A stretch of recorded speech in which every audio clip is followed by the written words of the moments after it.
ஒரு ஆக்சுவலா அரசியலுக்கு என்னப்பா பண்ண போறாங்க, எப்படியோ தோத்துட்டு போய் திரும்ப படம் தானே நடிக்க போறாங்க அப்படின்னு சொன்னவங்களுக்கும், ஒரு ஆக்டரை பக்கம் கூட்டம்லாம் வரதான் செய்யும், இதெல்லாம் ஓட்டா மாறிடுமா அப்படின்னு சொன்னவங்களுக்கும் தாவேக்காவோட அடுத்தடுத்த நகர்வுகள் அரசியல் கட்டத்தையே ஆட்ட கட்டதுன்னே சொல்லலாம். கிட்டத்தட்ட எம்ஜிஆர், ஜெயலலிதா, ஓபிஎஸ், எடப்பாடி அப்படின்னு சொல்லிட்டு எல்லா முதல்வர்கள் கீழேயுமே ஒர்க் பண்ணிருக்காங்க. 50 வருஷம் அரசியல் வாழ்க்கையில இருந்திருக்காரு. அது மட்டும் இல்லாம கொங்கு மண்டலத்திலயுமே முக்கியமா ஆதிக்கம் செலுத்தியிருக்காரு நம்ம முன்னாள் அமைச்சர் செங்கோட்டையன் அவர்கள். அது மட்டும் இல்லாம அதிமுக வரலாற்றிலேயே 9 முறை சட்டமன்ற உறுப்பினரா இருந்திருக்காரு. இவரு இப்ப தாவேக்கால இணைய போறாரு. அதாவது நவம்பர் 27 நாளே தாவேக்கால இணைய போறாரு அப்படின்னு சொல்லிட்டு தகவல் இல்ல. கிட்டத்தட்ட 90% பேச்சுவார்த்தை முடிவடைஞ்சிருச்சு. இன்னும் பேச்சுவார்த்தை இறுதி கட்டத்துல இருக்கு. விஜய் அவர்களுடன் பேச்சுவார்த்தை முடிஞ்சதுக்கு அப்புறம் நாளை தாவேக்கால இணைய போறாரு.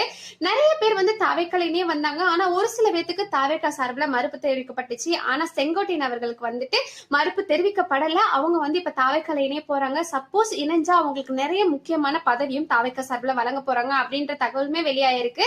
இதை பத்தி நீங்க என்ன நினைக்கிறீங்கன்னு சொல்லிட்டு மறக்காம கமெண்ட் பாக்ஸ்ல கமெண்ட் பண்ணிட்டு போயிடுங்க. டிவிக்கு பத்தின அப்டேட்ஸ்க்கும் மறக்காம என்ன ஃபாலோ மட்டும் பண்ணிக்கோங்க.